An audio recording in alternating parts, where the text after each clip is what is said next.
Halo pemirsa, apa kabar? Tentunya Anda berjumpa kembali bersama kami dalam acara yang selalu akan memberikan inspirasi maupun wawasan baru untuk Anda, yaitu Suara Parlemen bersama saya Yusri Hayanti dan rekan saya. Deni Nugroho.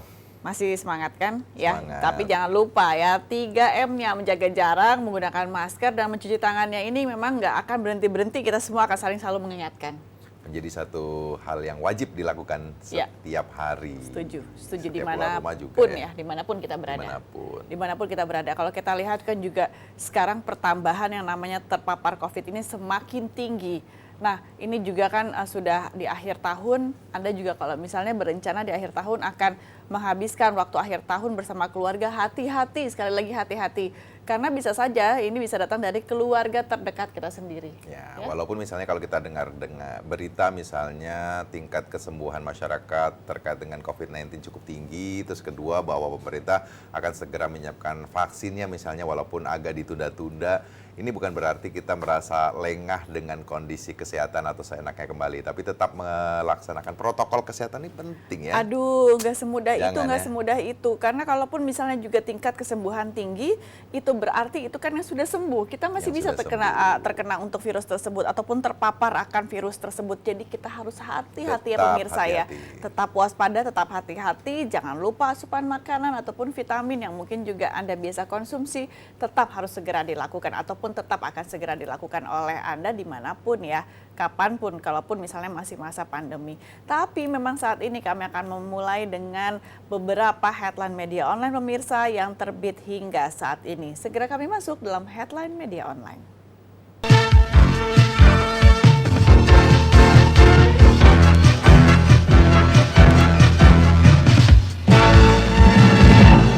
Saya akan bacakan di media hotline pada hari ini adalah republika.co.id. Satgas PEN mengatakan peran swasta dominan terhadap ekonomi nasional. Satgas Pemulihan dan Transformasi Ekonomi atau PEN menilai bahwa sektor swasta cukup berpengaruh dalam memulihkan pertumbuhan ekonomi nasional. Dan Ketua Satgas PEN Budi Gunadi Sadikin bahkan menyebutkan bahwa dalam struktur ekonomi Indonesia, kontribusi sektor swasta mencapai lebih dari 70%.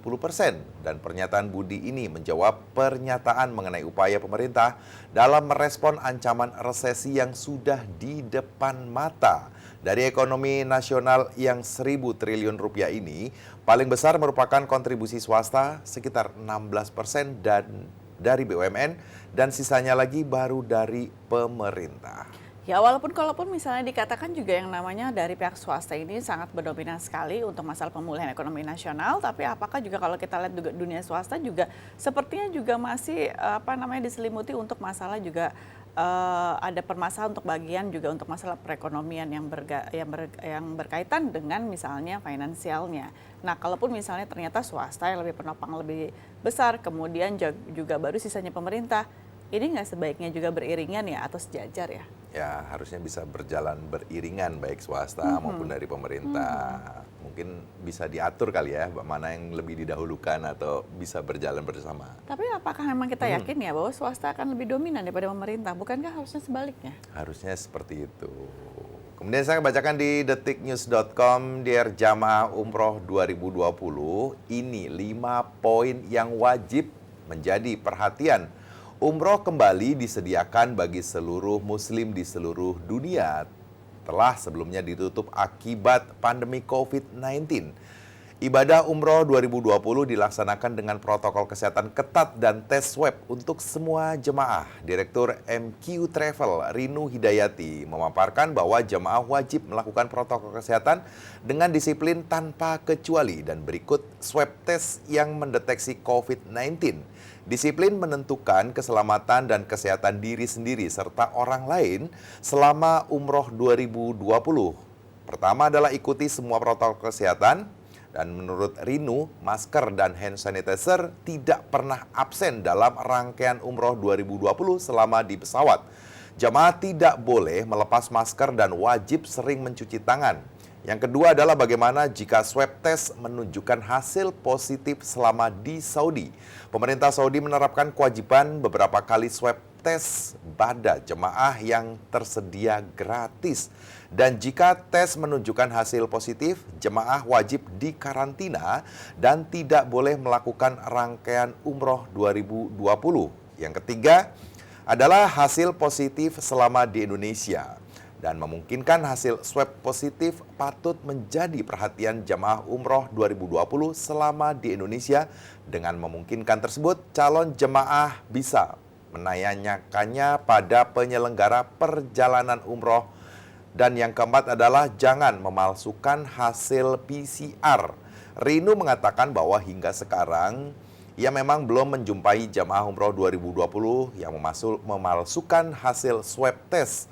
Namun Rinu mewanti-wanti supaya jemaah jangan sampai melakukannya. Dan yang kelima adalah waspada harga. Pemerintah Arab Saudi saat ini hanya menyediakan hotel bintang 5 bagi jemaah umroh 2020. Aturan ini mempengaruhi total biaya umroh 2020 yang harus dibayar jemaah. Dan menurut Rinu, dengan aturan tersebut maka besaran biaya umroh berkisar antara 29 hingga 30 juta. Dan calon jemaah patut curiga jika ada yang memasang harga terlalu rendah hingga kurang dari 25 juta rupiah. Ini poin-poin yang memang harus kita perhatikan ya pemirsa ya, apabila mungkin di antara Anda ingin melaksanakan ibadah umroh di saat memang masih masa pandemi ini berlangsung. Nah, kalaupun misalnya juga saya mendapatkan informasi lainnya mengenai ibadah umroh yang baru saja dimulai sekitar bulan Oktober hingga November ini, yang baru saja boleh Indonesia datang ke sana untuk mengadakan ibadah. Sampai di sana juga ada beberapa juga rombongan yang 3 hari pertama itu di dalam hotel tidak boleh keluar kamar. Karena itu termasuk dalam kondisi karantina awal sebelum misalnya dilakukan swab. Dan udah gitu juga pada saat di hotel ini tidak boleh keluar dari kamar, tidak boleh memesan tidak boleh memesan makanan dari luar hotel. Semua harus menggunakan fasilitas hotel dan hanya berada di kamar. Itu tadi juga ada beberapa poin-poin yang memang kita harus perhatikan ya. Apalagi kalaupun misalnya dia menawarkan harga umroh lebih murah. Nah, ini yang harus lebih waspada. Memang beritanya cukup menggembirakan ya bahwa kita sudah diperbolehkan atau dari Arab Saudi sudah membuka untuk bisa melaksanakan ibadah umroh di Arab Saudi, tapi tadi ada beberapa poin yang bahkan cukup ketat dilaksanakan di sana. Ini berita gembira, tapi kita semua juga harus benar-benar mematuhi aturan yang sudah dilakukan atau diberikan oleh Arab Saudi ya. Walaupun misalnya fasilitas swab itu juga gratis di sana, tapi kalaupun selama di sana ini masih positif, bahaya bisa sekali. Lama nanti tinggal di sananya nggak pulang-pulang. Ya, saya akan bacakan di dpr.go.id. Ketua DPR RI terpilih menjadi anggota Prepkom Sidang IPU. Ketua DPR RI Dr. Honoris Causa Puan Maharani terpilih menjadi anggota Komite Persiapan Pelaksanaan Sidang atau Preparatory Committee dalam Interparliamentary Union atau IPU Limworld Speaker Conference yang akan dilaksanakan pada 2021 mendatang. Nantinya Puan akan mewakili Asia Pasifik Geopolitical Group. Dan sebagai Ketua Parlemen Wanita pertama di Indonesia, Puan berkesempatan untuk memajukan diplomasi Parlemen Indonesia dalam mempengaruhi agenda politik Parlemen Global dalam konferensi paruh kedua tersebut yang akan diselenggarakan pada tahun 2021. Yes, akhirnya. Kalaupun misalnya juga Ketua Parlemen pertama di Indonesia yang juga akan mewakili untuk Asia nantinya juga di tahun depan, di tahun 2021, kita berharap bahwa semoganya berjalan dengan lancar dan setidaknya juga dapat mewakili untuk masalah suara dari Indonesia mengenai masalah parlemen di negara kita, ya kan? Ya, lagi-lagi bangga ya kalau kita bicara masalah Bu Puan ini adalah ketua DPR atau ketua parlemen pertama perempuan Itu ya. dia, makanya yes. Yes ya, bisa mewakili keterwakilan perempuan di Ya. kancah internasional ini ya. Betul. Bangga banget. Bangga banget.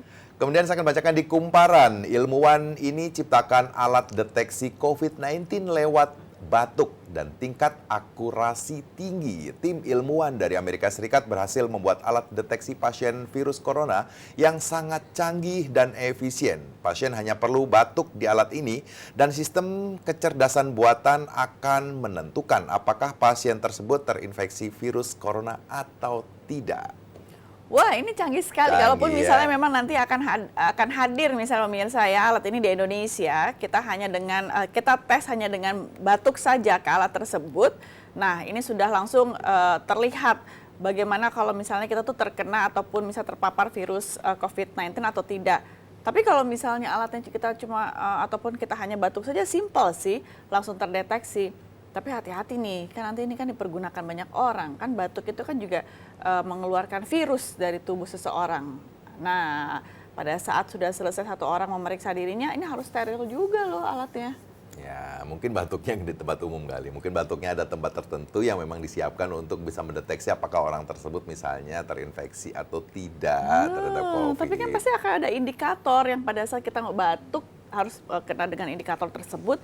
Nah, ini harus hati-hati kan. Harus hati-hati. Kalau sudah banyak orang yang misalnya mempergunakan alat tersebut, ataupun misalnya nanti juga dites dengan alat tersebut, nah harus dilihat lagi untuk masalah steril. Ya, setidaknya kita ikut bangga bahwa ada satu alat deteksi yang lebih canggih hanya dengan batuk saja orang bisa tahu apakah ini terkonfirmasi atau terkena virus COVID-19 atau tidak, dibandingkan misalnya dengan rapid ataupun swab yang kadang-kala harus menunggu waktu yang cukup lama kan. Dan harga. Harga kita juga. harus juga memperhatikan harga. Mudah-mudahan itu harganya nanti nggak mahal ya. Itu dia. Kalaupun misalnya jauh lebih simple dan harganya jauh lebih murah, pasti kita akan mau mencobanya dan akan selalu menjaga untuk misalnya pemeriksaan rutin ya, untuk mendeteksi diri apakah terpapar virus COVID-19 atau tidak. Nah pemirsa, setelah ini kami akan hadir ke depan Anda karena kami harus jeda terlebih dahulu, karena setelah ini kami akan bahas sedikit banyak mengenai Pilpres Amerika nih, yang dampaknya juga kan setidaknya ada bagi negara kita Indonesia. Jangan kemana-mana, masih bersama kami tentunya di Suara Parlemen.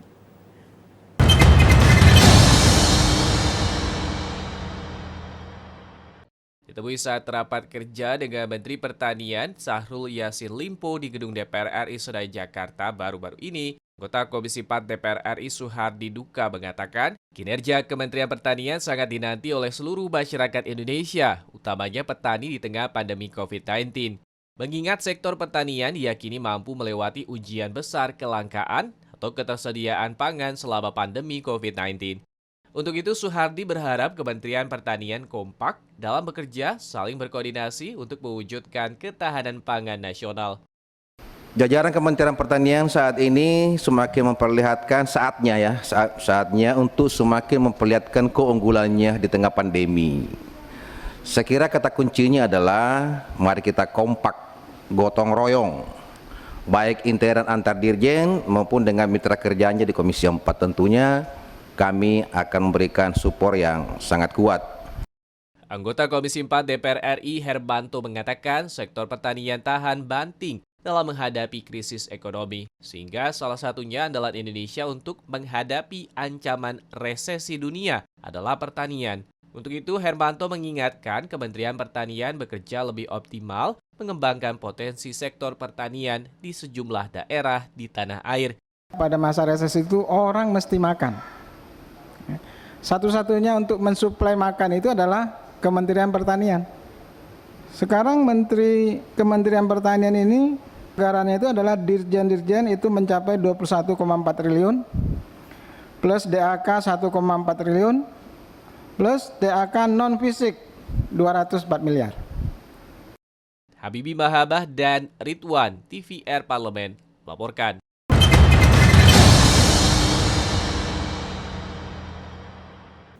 Anda masih bersama kami di Suara Parlemen. Kalau di Amerika sekarang sudah melakukan penghitungan suara. Di beberapa daerah negara bagian sudah melakukan penghitungan suara. Yap.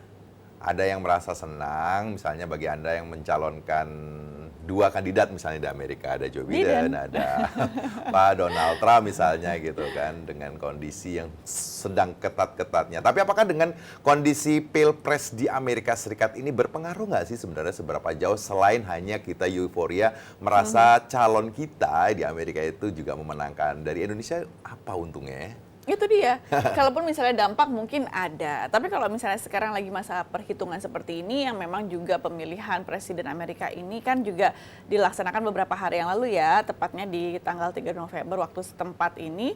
Nah, setidaknya kalaupun misalnya akan ada dampak kepada Indonesia jelas. Tapi setelah kita lihat nanti siapa yang akan menjadi pemenangnya, siapa yang akan memimpin Amerika Serikat ke depannya. Yeah. Nah, kalaupun misalnya Joe Biden, pasti kan ada beberapa poin-poin yang beliau sampaikan yang akan diterapkan atau visi misi beliau apabila terpilih menjadi presiden. Nah, kalaupun misalnya juga yang terpilih masih Donald Trump atau petahana, nah berarti juga ada beberapa poin-poin penting juga nih yang menjadi visi misi yang akan diteruskan mungkin pada saat pemerintahan kemarin ini belum selesai.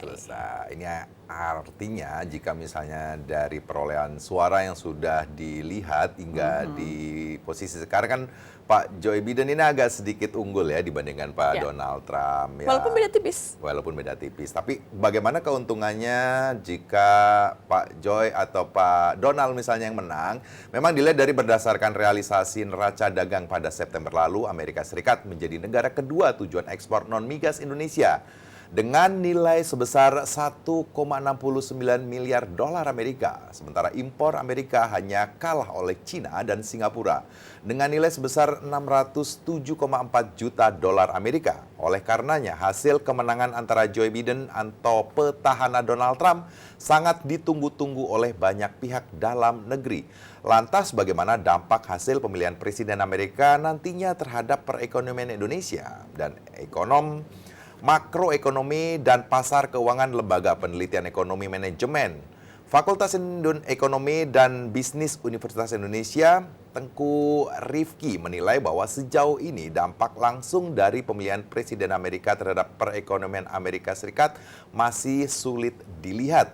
Dan kalau dilihat secara fundamental masih agak sulit mengukur dampak dari pemilu Amerika kali ini, terutama terhadap perekonomian Indonesia. Nah, beberapa pihak juga mengatakan kan masih agak sulit untuk melihat apa sih nanti dampak yang jelas-jelas terjadi kepada Indonesia apabila nantinya juga yang menjadi presiden di Amerika Serikat adalah Donald Trump atau Joe Biden. Nah, masing-masing punya tujuan dan visi misi yang berbeda. Nah, tapi setidaknya ini kan juga untuk kemajuan negeri adik kuasa tersebut ya.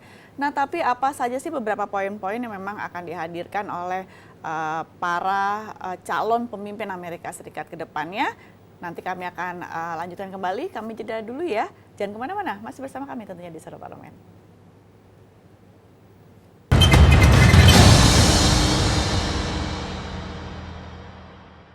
Dalam kunjungan kerja ke Provinsi Sulawesi Tenggara, Komisi 5 DPR RI mengapresiasi program bantuan stimulan perumahan swadaya dan pembangunan bendungan, serta pembangunan kolam retensi dan tanggul di Sungai Wanggu, serta peningkatan kapasitas drainase dalam kota Kendari. Anggota tim kunjungan kerja Komisi 5 DPR RI Sarce Bandaso mengapresiasi program bantuan stimulan perumahan swadaya di Kelurahan Bungkutoko. Program ini bertujuan untuk membantu masyarakat khususnya yang tidak memiliki rumah layak huni, realisasi bantuan stimulan perumahan swadaya di 17 kabupaten kota se-Sulawesi Tenggara mencapai 82%. Masyarakat sangat berterima kasih adanya pemberian bedah rumah BSPS ya. Terima kasih kepada komisi dan para kepala dinas dan SKPD dan wakil dari Kementerian PUPR dan Perhubungan yang mendampingi kami selama ada di Kendari. Sarce juga mengapresiasi pembangunan kolam retensi Sungai Wanggu yang ini merupakan salah satu upaya untuk mencegah terjadinya banjir yang kerap melanda kota Kendari. Pembangunan ini sudah mencapai 80% dan ditargetkan rampung bulan Desember 2020 mendatang. Tujuan tadi kolam itu sangat tepat karena di Kendari itu memang tiap tahun mereka kena banjir.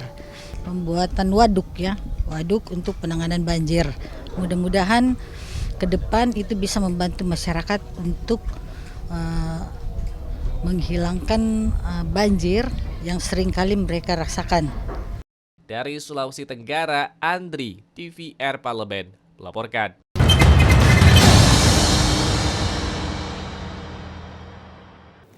Kedua kandidat yang bersaing dalam pemilihan presiden atau Pilpres Amerika Serikat dinilai memiliki pandangan yang berbeda 180 derajat dalam hal kebijakan ekonomi, perdagangan internasional, dan politik luar negerinya.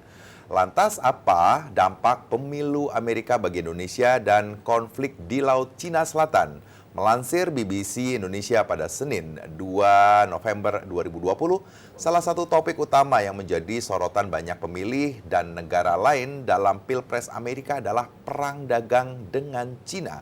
Perang dagang ini secara tidak langsung menekan kinerja ekspor dan impor dunia serta memberikan dampak negatif terhadap perekonomian global, termasuk ekonomi Indonesia.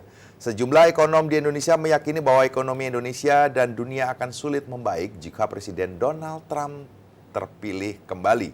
Dan kondisi akan berbalik jika justru penantangnya dari Partai Demokrat Joe Biden yang terpilih menjadi presiden. Nah, kalaupun misalnya perang dagang nih ya antara Amerika dengan Cina, nah ini kan juga ada dampak yang terlihat saat ini terhadap perekonomian di negara kita. Nah, kalaupun misalnya nanti juga diperkirakan apabila Joe Biden yang terpilih menjadi Presiden Amerika Serikat selanjutnya, maka akan ada beberapa poin-poin penting karena beliau juga berjanji untuk bisa memperbaiki yang berkaitan dengan masalah perang dagang antara Amerika dengan Cina. Ya, jangan sampai ini masih makin mengerucut dan setidaknya juga nanti jadinya efek global besar ini semakin memburuk. Ya, ada yang mengatakan bahwa belum bisa diprediksi apakah memang pengaruh besar misalnya baik Pak Joe atau Pak Donald Trump yang menang, tapi juga ada yang mengatakan bahwa dengan Donald Trump jika terpilih kembali ekonomi akan semakin memburuk, terutama masalah tadi perang dagang Amerika, Cina, tapi ada yang mengatakan dengan misalnya Pak Joe Biden mudah-mudahan lebih baik. Ada juga yang mengatakan bahwa mudah-mudahan jika Pak Joe Biden ini berhasil memenangkan Pilpres ini, terkait masalah Timur Tengah, masalah Palestina Israel ini juga bisa diselesaikan dengan baik-baik. Jadi semuanya nggak dengan kondisi kelihatan lebih keras ya, gitu. Ibaratnya kalaupun misalnya juga kemarin kan sudah Donald Trump mengambil beberapa sikap, ya ataupun yang berkaitan dengan beberapa kebijakan-kebijakan yang berkaitan juga dengan kondisi perang dagang antara Amerika dengan Cina, tadi juga untuk masalah juga Iran-Irak, kemudian juga Palestina, semua masalah-masalah yang ada ini juga sebenarnya akan diambil kebijakan baru oleh Donald Trump apabila terpilih lagi. Tapi efeknya ini yang kita belum tahu. Cuma memang berbanding terbalik apabila Joe Biden yang terpilih karena beliau menjanjikan untuk bisa memperbaiki semuanya. Karena pada saat seperti ini maka pasar global juga sangat berpengaruh dengan kondisi kebijakan yang diambil juga oleh negeri adik kuasa. Tapi kan tahu nggak bahwa banyak sekali warga negara Amerika Serikat pada saat Pak Donald Trump kemarin memenangkan Pilpres, banyak sekali warga negara yang pindah atau menetap di negara-negara lain. Artinya mereka tidak mau tinggal di Amerika. Mudah-mudahan dengan dimenangkannya Pak Joe Biden, mereka kembali lagi ke Amerika lagi, tambah penuh lagi Amerika. Itu yang kita harapkan ya, jangan sampai perpecahan itu tetap berlangsung. Walaupun siapapun itu yang akan terpilih, kita berharap bahwa juga nanti negeri adik kuasa ini benar-benar bisa berkuasa dengan baik kembali ya. Dan tidak ada yang namanya peperangan yang walaupun peperangan bukan terlihat. Perang dagang mungkin ya, yang lebih perang dagang yang terjadi ya, supaya semuanya juga pasar global bisa dan Indonesia mendapat keuntungan mungkin ya. Dan ya semuanya bisa kembali kondusif karena masa pandemi kan tidak hanya di Indonesia tapi sudah mendunia. Dan dengan demikian Suara Parlemen edisi hari ini telah usai pemirsa. Saya Yusli Hayanti. Saya Mindi Nugroho. Tentunya bersama rekan-rekan kami yang bertugas mengucapkan terima kasih atas perhatian Anda dan sampai jumpa.